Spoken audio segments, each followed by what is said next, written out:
people are starting to realize that if we can't find a way to pull carbon out of the atmosphere quickly enough, then solar geoengineering would be the only option in the fight against climate change.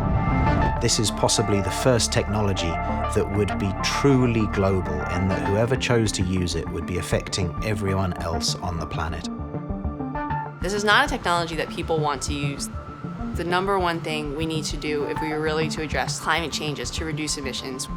But I think to try to keep it in a lockbox, that's not fair. Solar geoengineering is a global issue and people have the right to understand it and weigh in.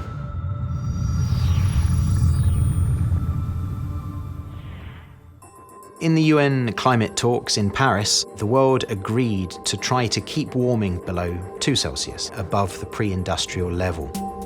But as things stand, we're emitting CO2 so quickly, we're heading towards more than 3 Celsius of warming. And that's if every nation makes every promise that they made in Paris. We know we've got to cut emissions as fast as we possibly can, but just cutting emissions might not be enough. Solar geoengineering refers to the idea that you could reflect a very small fraction of sunlight back into space to offset some but not all of the impacts of climate change. We know if we reflect sunlight back to space, we will cool global average temperatures. We see this in a lot of natural examples, including when volcanoes erupt.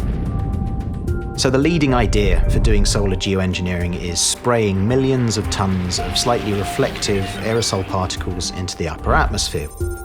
We start with laboratory experiments where we try to replicate the stratosphere, but you can never be 100% sure that your lab system, this little tube in a lab, reflects the entire complexity of what you're looking at in the Earth system. So we have to test it in the real world.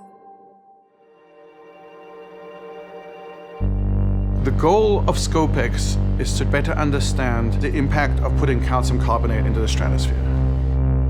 SCOPEX is a very small-scale experiment. It would pose no physical harms in terms of its potential impacts on humans or ecosystem.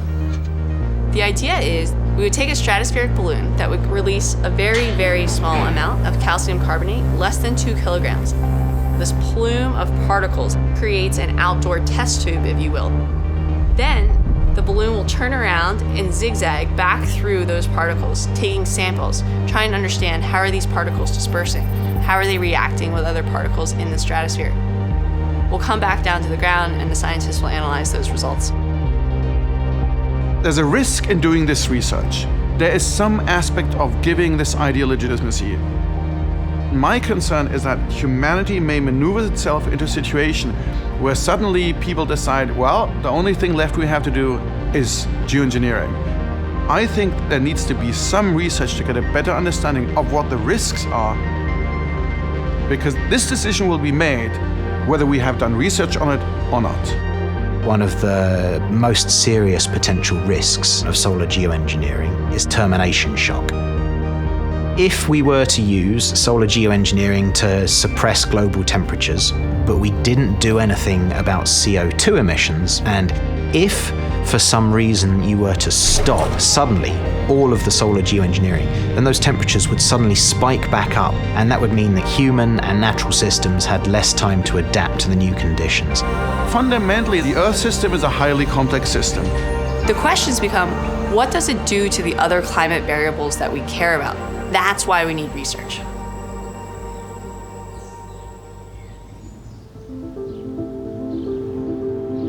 So the question today is not about deployment, it's about research. We could not do research and try to lock solar geoengineering in a box, or we could start doing the research now to better understand the potential benefits and the potential risks. We have a great responsibility for all those people who haven't contributed to the climate change, but will have to pay for it, including all future generations. Solar geoengineering would involve deliberately intervening in the entire planet's climate system. Who gets to make that decision? Is this going to be a decision that's based on evidence or based on emotion? How do we make sure that the most climate vulnerable countries of the global south are heard? I hope that we will find our way out of the climate crisis by cutting emissions and through adaptation. Solar geoengineering could be really helpful in the fight against climate change. At this stage, we just need to understand it better. If you like this video, check out Freethink's new series where we meet the scientists and explore the science that's going to prevent global catastrophe. Done. That's a cut.